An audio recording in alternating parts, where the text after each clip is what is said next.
me, climate change is how am I going to adapt to what I can't always individually control.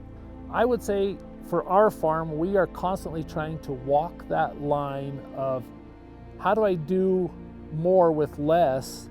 I'm a fourth generation resident of Conejos County. Our family has always farmed kind of in the northwest corner. I'm out in the Carmel area. I now live near Manassa towards the south end of the county, the central part, I guess, and we still farm with my kids, which are the fifth generation in my wife's family's farm. So we've been here for a long time and have a lot of history here. When I grew up and kind of became aware of farming was in the 80s. And those were very wet years, and we have a lot of water, we had a lot of rain, we had a lot of, I guess, cooperation from Mother Nature, if you will. Everything used to be flood irrigation because we could build that sub, we could depend on that ground supply in agriculture. We're somewhat aware of the volatility of storms and weather influences, but the supply of our water that's dependent on streams and rivers, that changes. And that's hard to predict, and it has a meaningful impact on our economies, on our production, and by the same token, other people in other areas depend on that water. And when that supply is diminished, how do we make sure we adapt but don't make situations worse for others who also depend on that same stream or supply? The critical nature of this area is to the right is some of our junior or our younger water rights. Also to our right though are our downstream obligations. As Colorado, we owe water to New Mexico through the Rio Grande Compact. But to the left, this is the water for our most senior, our oldest water rights, our oldest farms get their water out of this division.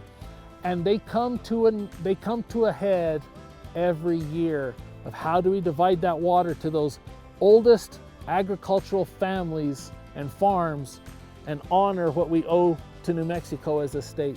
And every single year we have to make a division here, and we are literally turning off someone's head gate to make sure as a state we honor these responsibilities. So to me, this place here, we call it the core, it represents the challenges we face as administrators in water.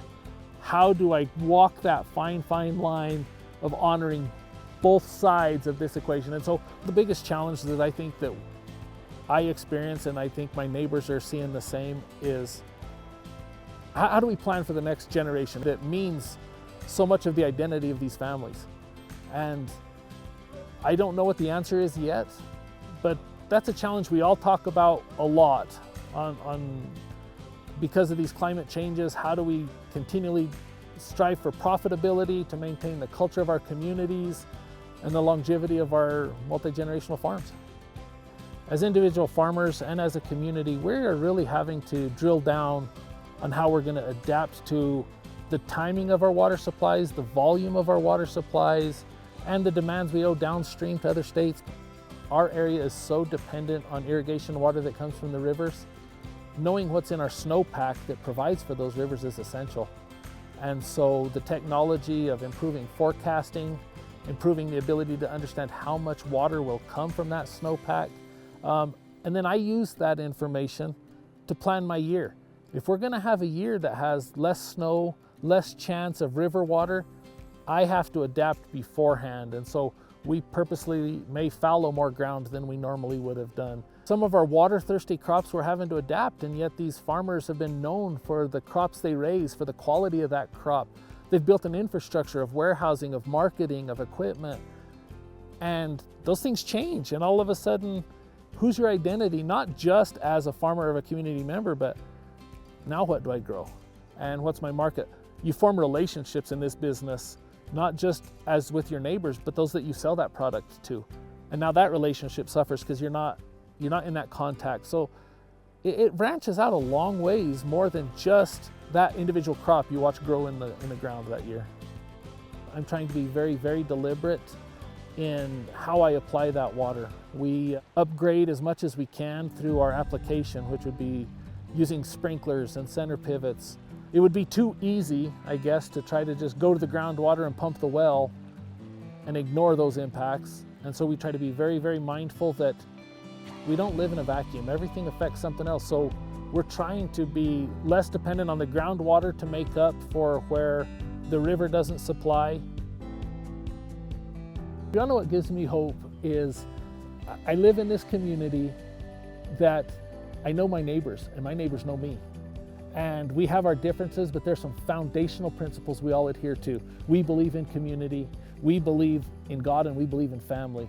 And anywhere you go, someone's got your back here. And even though we may be struggling, we may have this difficult time right now, as a community, we're pulling together. Nobody's just cutting and running. And so the hope I have is the collaboration. Two minds are better than one thought process. Someone always has an idea that you can try, that you can implement. Someone's always there willing to lend a hand, whether it's a broken down piece of equipment that you need to replace, whether it's manpower help. And so my hope, honestly, is it's not in politicians and it's not in policy. It's in people. It's in the people that surround us and their dedication to the survival of this area and what it means to us as a community.